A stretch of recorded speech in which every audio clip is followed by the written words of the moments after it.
The painting begins with Prometheus telling the story of Zeus, the king of the gods. Zeus starts his day by addressing the mortals, hoping they still revere him as before. Although Prometheus is sure of Zeus's corruption and plans to overthrow him, for which he will need the help of three people. The first is Eurydice, or simply Riddy, who lives on Crete and is dissatisfied with her life. One day, a woman approaches her outside a store, and from her muttering, it becomes clear that this is Cassandra. She laments the disbelief in her prophecies and predicts that everything will change for Riddy by the end of the day.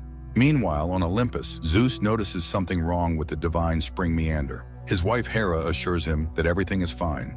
Zeus then recalls his son, Dionysus. At this moment, Dionysus is partying in a club on Earth, but later roams the city, where a food vendor suggests he gift his father a watch as a symbol of time.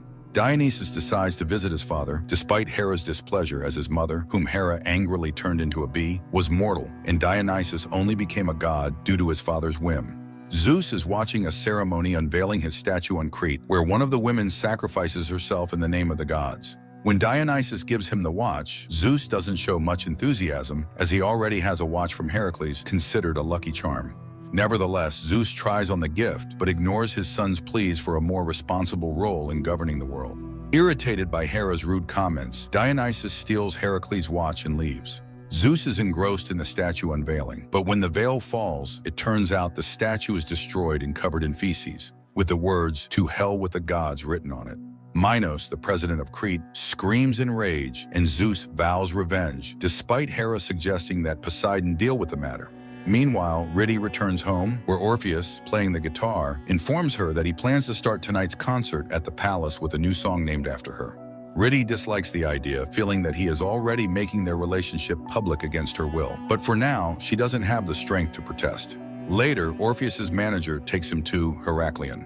On Olympus, Zeus is furious at what he saw and suddenly notices a wrinkle on his forehead. He immediately teleports Prometheus, who assures the king of the gods that he cannot be destroyed. But back on his rock, Prometheus laughs at Zeus's foolishness. Meanwhile, Dionysus gets new advice from the vendor, to find his own purpose instead of living for his father's approval. In Heraklion, Orpheus is preparing for the performance, confident that Eurydice will arrive soon. But Riddy visits Hera's temple to speak with Hera's mute servant, Tacita, who is also her mother. Meanwhile, Orpheus starts his show with a song explaining that Eurydice is the love of his life, while in the temple, Riddy confesses that she no longer loves him.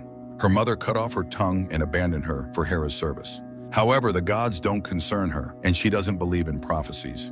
The crowd enjoys Orpheus's singing when Dionysus teleports to Heraklion to listen to him. On her way from the temple, Riddy sees Cassandra again, stops in the middle of the street, and gets hit by a truck. Meanwhile, Tacita